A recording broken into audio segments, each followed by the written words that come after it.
Hindi pa.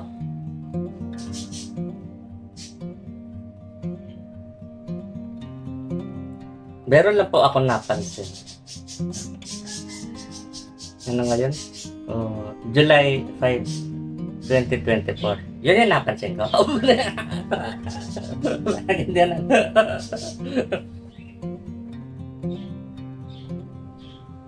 Hindi po porket sinasabi ko, ine-explain ko ang mga pagkakamali ko, hindi po ibig sabihin nun, wala po akong tama. No? Please, huwag ka pong umastang may tama. Ang ibig ko po sabihin, na hindi lahat ng naintindihan mo 100% yun yung katotohanan. Ako po mahilig ako i-emphasize ko yung pagkakamali ko. Bakit? Gusto kasi maintindihan ng mga kapwa ko na tinatanggap ko ang pagkakamali ko. Hindi ko lang siya sinasabi na nagkamali ako sa ganyan. Ini-explain ko bakit mali. Pero hindi po ibig sabihin nun wala akong tama. Inuulit ko po, minsan nagkakamali ang kapwa nang dahil sa atin. Kung yung pagkakamali, tinitignan natin, pinipinpoint ang si ako pagdating sa usaping kung ano ang pagkakamali ni ako, hindi ibig sabihin po nun, walang tama. Inuulit ko po, lahat may kadahilanan. Dalawa po yan. Dahilan versus dahilan. Ngayon, hindi ko po sinabi, no? Sa video, kung ano ang dahilan. Kasi baka ituring ng iba na dahilan.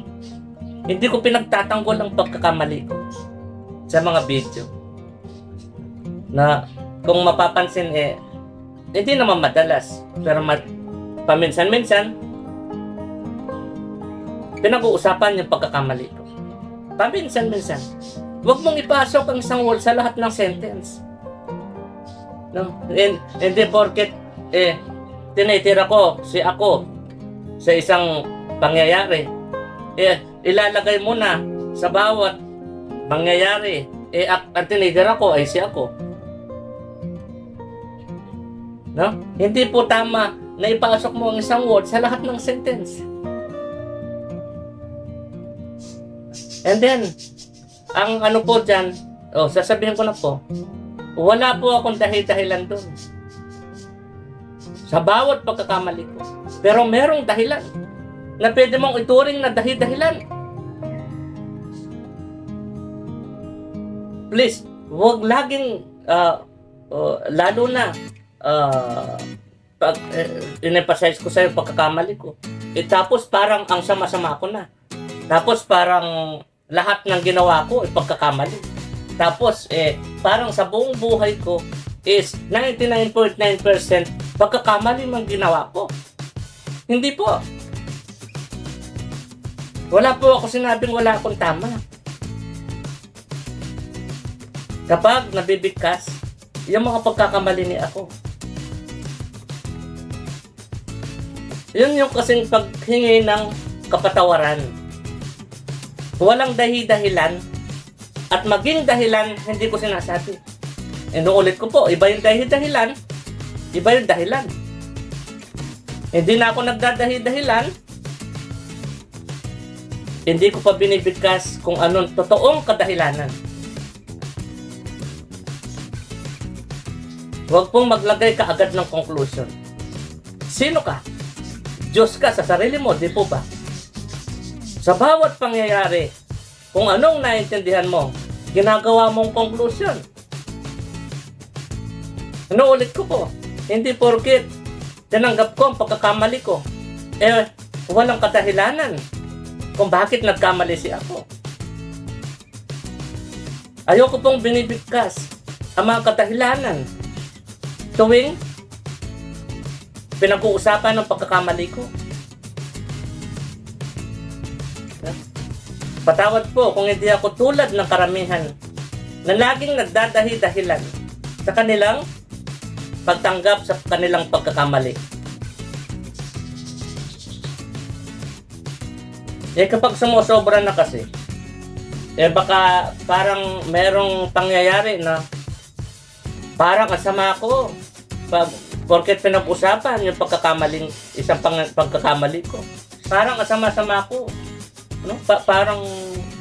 Parang wala na akong tama. No? Hindi man lang tinignan ang kadahilanan kung bakit. Alam niyo po kasi, merong pangyayari na over. Alam niyo po, naintindihan niyo po yung ibig sabihin ng over, no? Parang over siya. No? Anong tawag doon? Parang over excited, ganun. Tapos yung katawan niya, iba yung kilos, parang over. Merong pangyayaring ganun na ang response ng nakakasaksi ay over din. Let's say for example, ito hindi mismo sa akin na kailangan yata i-identify na. Let's say for example, merong si A versus B.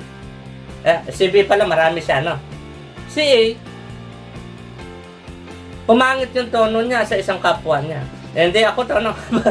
Pero sa akin gusto, meron pa rin pangyayari na pwedeng ipasok na ganun right? Depende yan kung anong ipipilit mo na pagkaintindi. Ganito yan. Nasa sayo po yan. Kung feeling mo perfecto ang pagkaintindi mo, na ginagawa mong conclusion, ang maituturing na option, si A at B. Si A, sinapok niya yung isa, ABC, no? Si A, sinapok niya si C. Tapos sabi ng marami, si B, nakasaksi, binaril niya. Sabi ng pakiramdam nila. Hindi nga lang literal na binigkas ng kanilang bibig o pagkaintindi. Pero ang pagkaintindi ng pakiramdam nila, yung nanigaw, na maril. Nakita niyo po, ibig ko sabihin, merong over na pangyayari na nasasaksiyan, and then yung nakakasaksi, over din.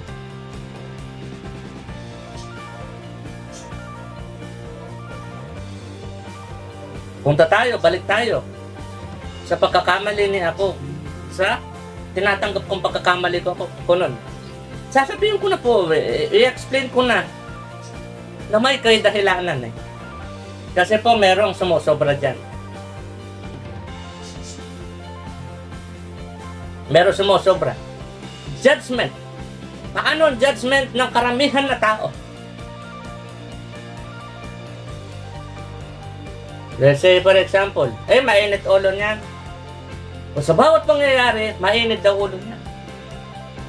No, hindi na ako usapin doon, no? Pero pwede niyong isali, pagkaintinding ako. May time kasi mainit din ulo ko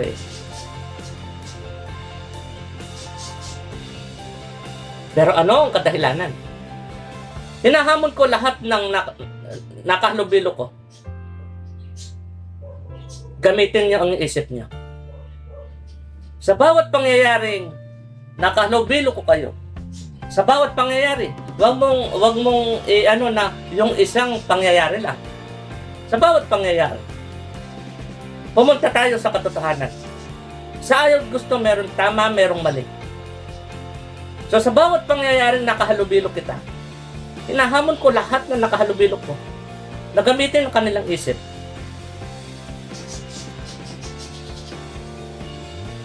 Sa bawat individual sa atin, meron tama, merong mali. Hindi tayo perfectong tama, hindi tayo perfectong mali.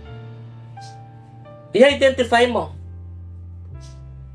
ano ang tama, ano ang mali sa bawat pangyayari. Baka ang kwentahin mo lang yung mali. O punta tayo sa mali mo na. Step 1 kasi yan, i-identify mo. Number 1, number 2, o kung ilan man yan, na tama. And then kung ilan man na mali. Pumunta ka sa katotohanan. Ang ibig ko sabihin, kung okay ang tingin mo sa akin, tignan mo rin yung mali. Yan, kung hindi okay ang tingin mo sa akin, tignan mo rin yung tama. Pumunta tayo sa katotohanan. Tama at mali. Sa ayot, gusto natin, walang perfecto. Walang perfectong tama, walang perfectong mali. So, step 1, ilista ang mga mali. Step 2, ilista yung mga tama. Step 1, ilista ang mga mali, ilista ang mga tama. And then, step 2, ba't pimiyok siya? Huwag ka mapasyak. Step 2, i-analyze. Intindihin. Huwag mo na maglagay ng bakit. Hindi pre, yun na yun. No, step 2 daw. Maglagay ka na ng bakit. Sa bawat sinulat mo na positive, sa bawat sinulat mo na negative, maglagay ka ng katanungang bakit. Sentence by sentence po, no? Huwag mong ilagay yung tama sa mali. Huwag mong ilagay yung mali dun sa tama. Sentence by sentence. Ipasok mo yung word na bakit.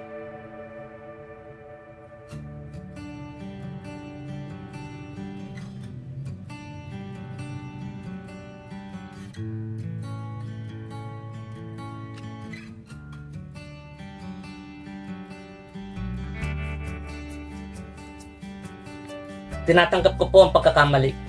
And then sinisikap kong ma-emphasize. And then kadalasan walang dahi-dahilan. Kadalasan maging dahilan hindi ko sinasabi. Marami ako pwedeng ipasok na dahi-dahilan ko tutusin pero hindi ko kaya. Hirap ang paghinga ko pag ganun. Pero mga kadahilanan, inuulit ko, iba ang dahilan dun sa dahi-dahilan. Na pag sinabi ko kasi ang dahilan, pwede niyong ituring sa pagkaintindi niyo na, ay, dahi-dahilan yan. Kaya, hanggat kaya ko, hindi ko sinasabi. Ini-explain kung ano ang kadahilanan. Sa bawat pagkakamali ni ako, nagpo-focus lang ako dun sa isang sentence. Sentence by sentence. Nagkamali ako sa ganyan. Ayaw kong ipasok yung kadahilanan. Ganon po si ako. Sinisikap kong huwag ipasok yung mga kadahilanan. Kasi pwede niyong ituring na dahi-dahilan. Ang paghingi ng kapatawaran sa kapwa sa iyong pagkakamali, hindi dapat yung dahi-dahilan, hindi rin dapat yung dahilan. Yun ang paghingi ng kapatawaran sa kapwa. I-explain mo bakit ka mali. And then, walang dahilan na bibigkasin, wala rin dahi-dahilan na bibigkasin. Isa yun yung sa paraan kong paghingi ng tawad sa kapwa. Ina-emphasize ko bakit mali yung ginawa ko. Pero hindi po ibig sabihin nun walang dahilan kung bakit nagkamali si ako.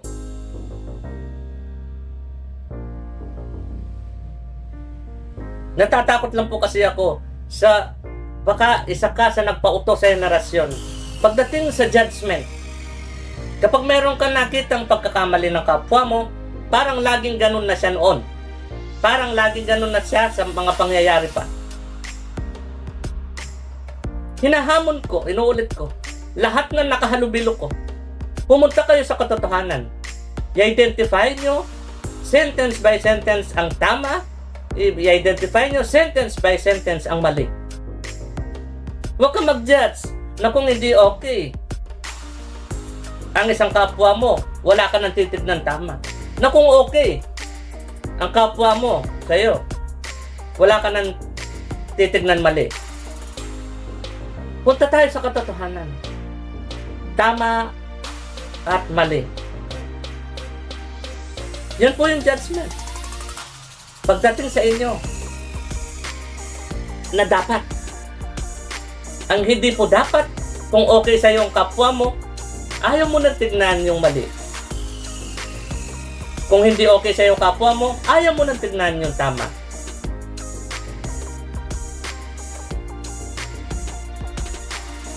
Tignan ang kadahilanan.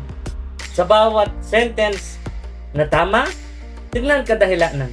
Sa bawat sentence na mali, tignan ang kadahilanan. Pero wag mong i-combine. Yung tama, gagawin mong dahilan yung mali. Yung mali, gagawin mong dahilan yung tama. Huwag po. Kumbaga, out siya sa nasulat mo na. Pagdating sa akin,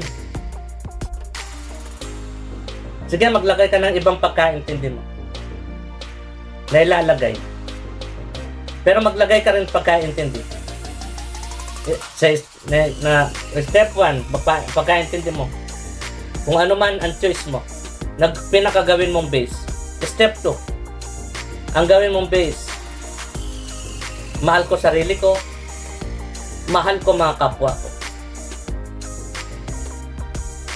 Inuulit ko, mahal ko sarili ko, mahal ko mga kapwa ko.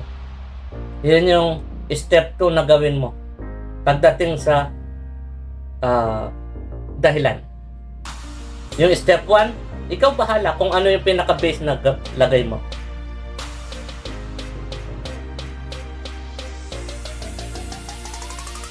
Mahal ko mga kapwa ko.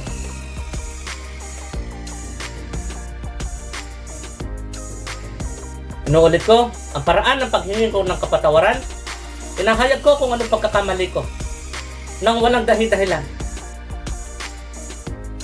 At sinisikap kong pati mga kadahilanan hindi ko binibigkas.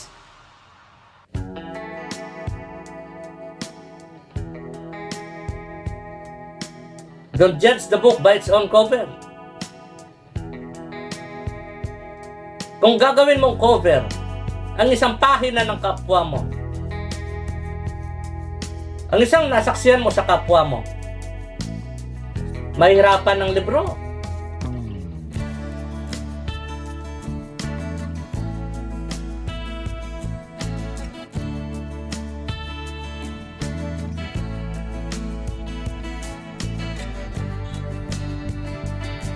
Sa bawat pangyayari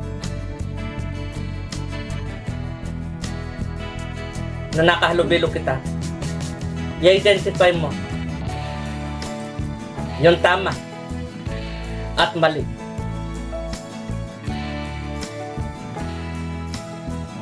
Inuulit ko, hindi porket hindi ka okay siya ako sa'yo, wala ka ng tamang titignan. Hindi porket okay ako sa'yo, wala ka ng maling titignan. Pumunta tayo sa katotohanan. At huwag ipasok ang isang word sa lahat ng sentence. Para nga mga paniniwala, pilit pinapasok ang kanilang word na ako ang tama, ako ang tama, ako ang tama. Ang tumalawa sa pagkaintindi ko, mali, mali. Yun ang pilit niya pinapasok na word sa lahat ng sentence. Yun ang hindi mo kailangan mag-isip kung tutusin. Nasasaksihan natin. Nasaksihan natin. Patuloy natin nasasaksihan. Bakit? Napupunta sa kasinungalingan. Kanya na mag-judge ang generasyon. Pagkaintindi. Bulaan ka daw. Maging bulaan ka daw, sabi ng karunungan. Wala ka daw pagkakamali. Ang pagkakamali mo, ignore mo. Wala ka daw pagkakamali sa paniniwala mo. Conclusion yan ka mo na may tuturing na option. Bakit may tuturing na option? Ilan ang paniniwala? Ilang libo na paniniwala o relihiyon sa buong mundo? Lahat yan option. Ni isa sa inyo, walang may tuturing na conclusion.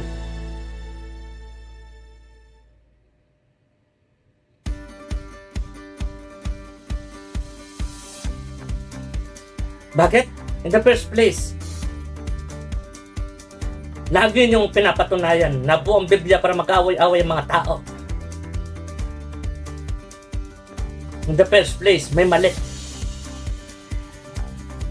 Pero, ang pagkaintindi ng bawat individual sa inyong relihiyon ay walang mali. Pilit nyo pinapasok ang isang word sa lahat ng sentence. Ang word nyo pinapasok nyo ay wala kayong mali sa paniniwala nyo. Tama lahat ang paniniwala mo. Napupunta ka sa kasinungalingan. Nakakalimutan mong nandito ka sa mundo na walang perfecto. Hindi ka perfectong tama at hindi perfectong mali ang tumataliwa sa pagkaintindi mo.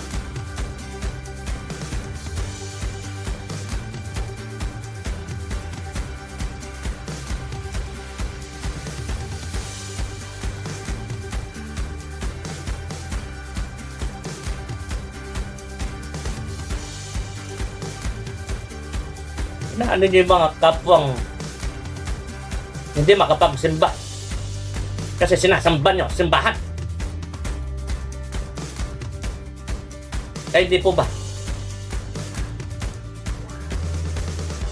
Ginagamit ang pangalan ng Diyos papunta sa o ginagamit nyo ang simbahan nyo papunta nga ba sa Diyos? Ang pagkakaalam ko, ang gamit ang simbahan. Dapat. At hindi ang Diyos.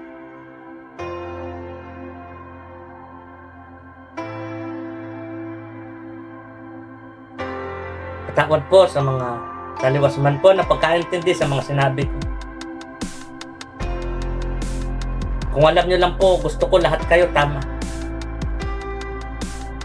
Pero may nakaharang kaagad na katanungan. Nabuo po ba ang Biblia para mag-away-away ang mga tao?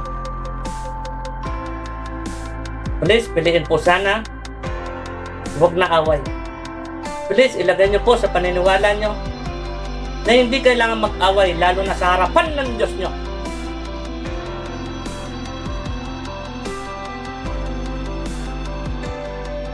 Pagkikipag-away din maituturing ang tinatawag nilang backbiter na nakatalikod ang kalaban mo.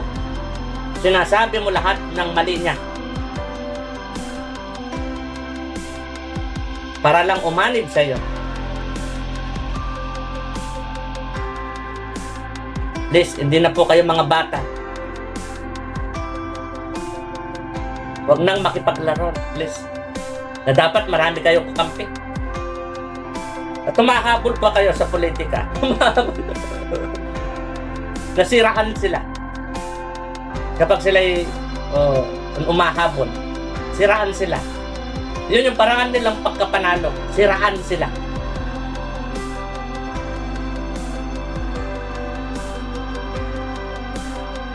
Patawad po sa mga pangit kong tono. Patawad po, meron din po akong pangit na tulong tulad mo. Kapag maging yun, din mo kayang tanggapin. Na may pangit ka rin tono. O ini-ignore mo lang.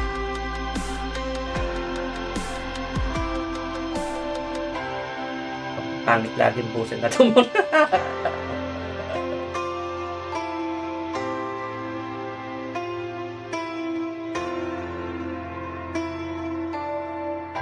Ay, meron po akong napanood.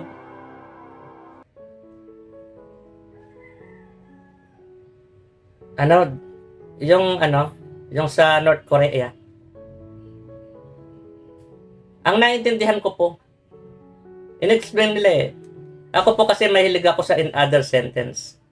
Kumbaga, nakakasawa na kung ganyan.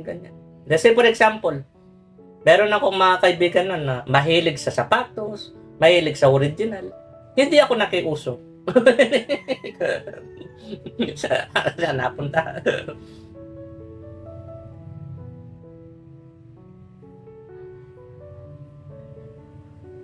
Mahilig ako sa in other sentence. Ang ibig sabihin kasi ng in other sentence, para mas lalong maintindihan. Kasi mahirap baka i-translate na naman ng iba papunta sa mali naman pala. Sa akin, hindi usapin kung sino O ano ang tama at mali? Ang ibig ko po sabihin, punta na lang sa katotohanan. Normal lang, bawat individual sa atin, meron tama, merong mali. So, i-identify na maayos. Huwag i-judge ang kapwa. Na sa isang pangyayari lang, ilalagay mo na sa lahat ng nangyari at mangyayari. Tignan parehas ang positive at negative. Hanggat nandito tayo sa mundo, kakambal natin si negative.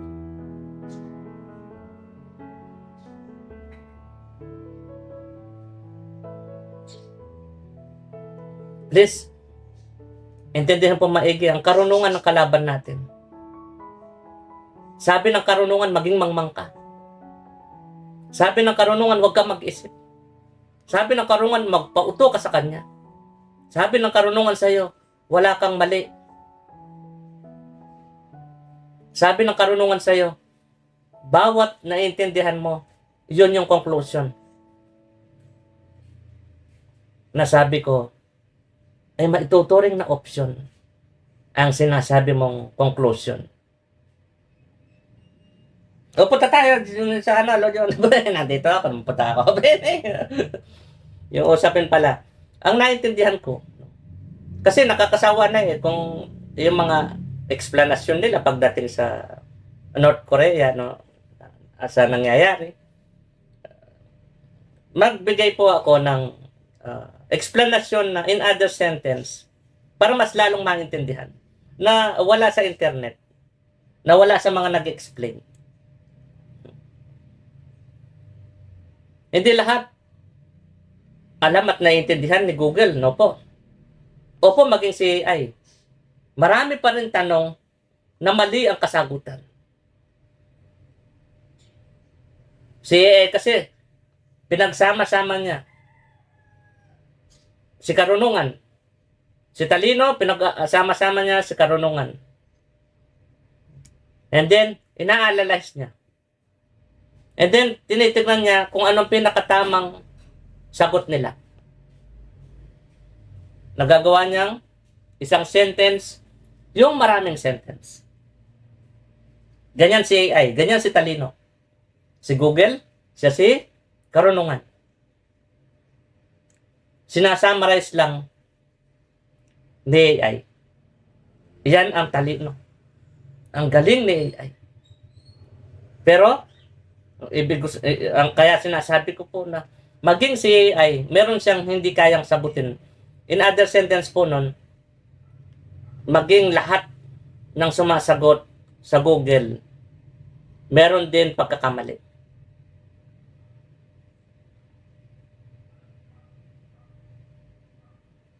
Hindi porket nasagot, yun na yung tama. Teka, wala na ako chance. Okay, ulit. Ang pinag-uusapan po pala ay ang base sa pagkaintindi ko doon sa North Korea.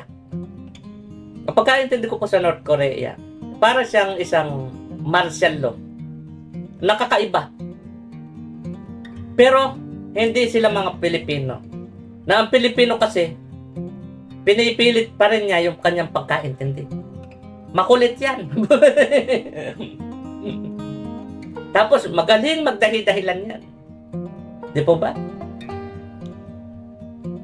Yun napansin ko sa mga kapwa ko Pilipino. Matalino. And then, matalino. Nakakahanap, magaling maghanap ng mga kakampi gamit ang kanilang mga dahi-dahilan.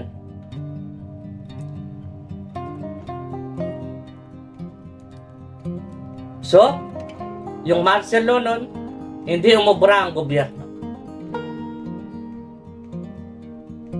Pero sa North Korea, umubra. Martial law tawag dun. Kung iintindihin maigi. Patawad po kung ibang pagkaintindi ko, no? Base sa pag-analyze ko sa Google is nakakasawa na kung sasabihin ko sa inyo, i-explain ko is kaparehas lang sa Google. Nakakasawa naman. So, ang explanation ko po dyan, para siyang martial law sa North Korea na sumunod ang mamamayan. Kaya ang option na lang nila sa mga ayaw sumunod ay umalis sa kanilang bansa. Kasi talagang kontrolado na ng namumuno nila.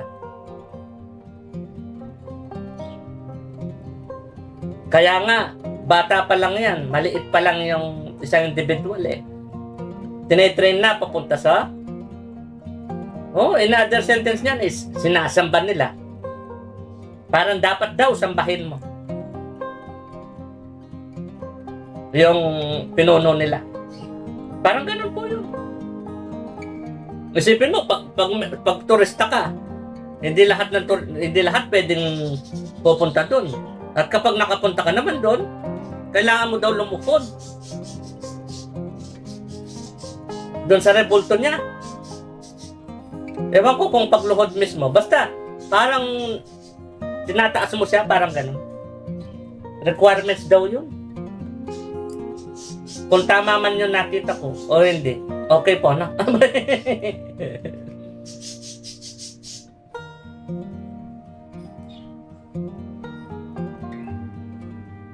Pinaka hindi okay na ano sa buong mundo kung tutusin ang North Korea.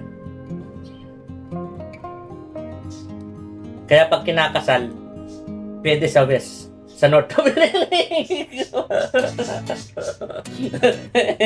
Wala akong pumunta. Para po siyang martial law. No? Which is, parang ganito po yan. Na, bata pa kasi sila, tinetrain na sila papunta sa dapat igagalang ang kanilang pinuno. Ganyan po yung parang ikaw, nung bata ka, saan ka tinrain ng magulang mo? Saang relihiyon ka tinrain ng magulang mo? And then, habang tumatagal, no? Kung anong pinili mong relihiyon, pinagtatanggol mo palagi. Sinasamba mo ang relihiyon mo. Ang paniniwala mo. Gamit mo lang ang Diyos. Sa pagkaintindi ko, dapat ang gamit yan yung simbahan, hindi ang Diyos. Ngayon, kung sa pagkaintindi mo po, mali ang sinabi ko. Nag-i-insert ka ng mga dahilan, which is kung tutuusin, ang karamihan na sinasabi ng bibig ko ay nasasaksihan. At gusto mo patuloy na gano'n na masasaksihan, ikaw nang dahilan. Pangit lang to, ano? Bip.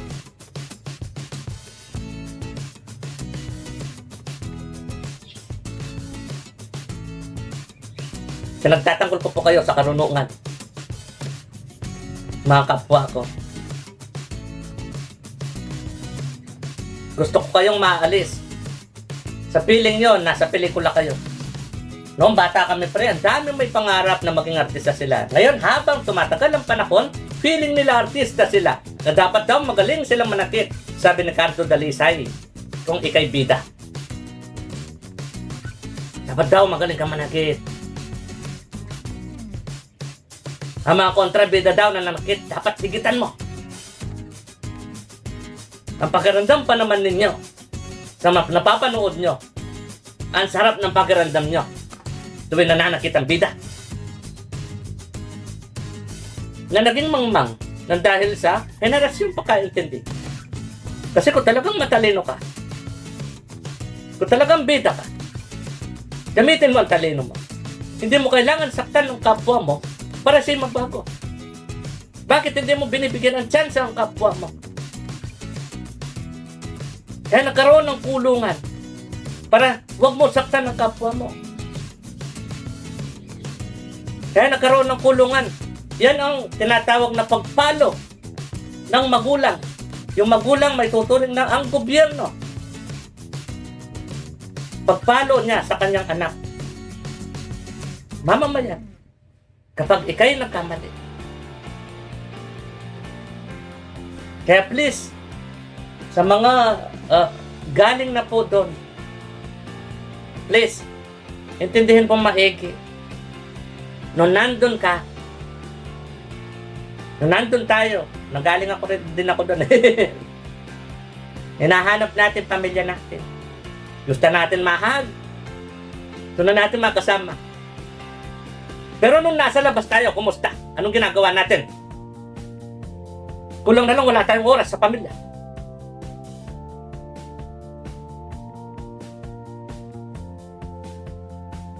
Please, ihag mo ang bagong ikaw paglaya mo. Hindi ka na nagkaganon. Huwag ka nang magganon. Ihag mo ang bagong ikaw. Alalahanin mo kahirapan nangyari sa'yo. Pinahirapan ka ng busit na anong yan. Mainis ka doon. Hindi sa mga nagkaganon. No po? Mahalin ang mga kapwa. Lahat ng nagkakamali ay biktima lang ng henerasyon. Biktima lang. Mahalin ang kapwa. Yun yung pag-intindi sa kapwa. Na meron din pagkakamali. Naintindihan mo siya. Meron din siyang pagkakamali. So, mahal mo pa rin siya. Lumapit pa rin sa kapwa. Huwag kang lumayo sa kapwa. Meron akong nakitang quotes. Di baling lumayo ka daw sa mga kapwang mali. Tinuring niyang mali yung mga kapwa na nagkamali. Hindi tayo ang pagkakamali. Meron lang tayong pagkakamali. Lumalayo, di baling lumayo sa mga kapwang mali kanya. Doon pa lang mali na siya eh. Kasi hindi naman kapwa ang pagkakamali. Meron lang pagkakamali. Di baling lumayo ka doon sa mga kapwa mong mali kanya. Basta mapalapit, huwag ka lumayo sa Diyos kanya. Ganyan ang paglapit niya sa Diyos. Na sinasabi niya, okay lang lumayo ka sa kapwa. Inuulit ko po, hindi ibig sabihin ng paglapit sa kapwa, hindi ibig sabihin ng sinasabi kong huwag ka lumayo sa kapwa ay gawin mo rin ang sa pagkaintindi mong maling ginagawa nila. Hindi po ganon. Kung ano sa pagkaintindi, ang paglalapit na sinasabi ko sa kapwa at sinasabi kong huwag ka lumayo sa kapwa is mahal mo pa rin ang kapwa mo. Ano man pagkakamali meron siya. Iyon po yung ibig ko sabihin. Hindi ko sinabing gawin mo rin ang maling ginagawa niya. Hindi ko sinabing dapat nakadikit ka lagi sa kanya. Hindi po ganon. Ang ibig ko sabihin, sa huwag ka lumayo sa kapwa, inuulit ko, mahal mo pa rin siya. Ano man pagkakamali niya. Dahil hindi ang kapwa ang pagkakamali. Meron lang pagkakamali. Maging ikaw po.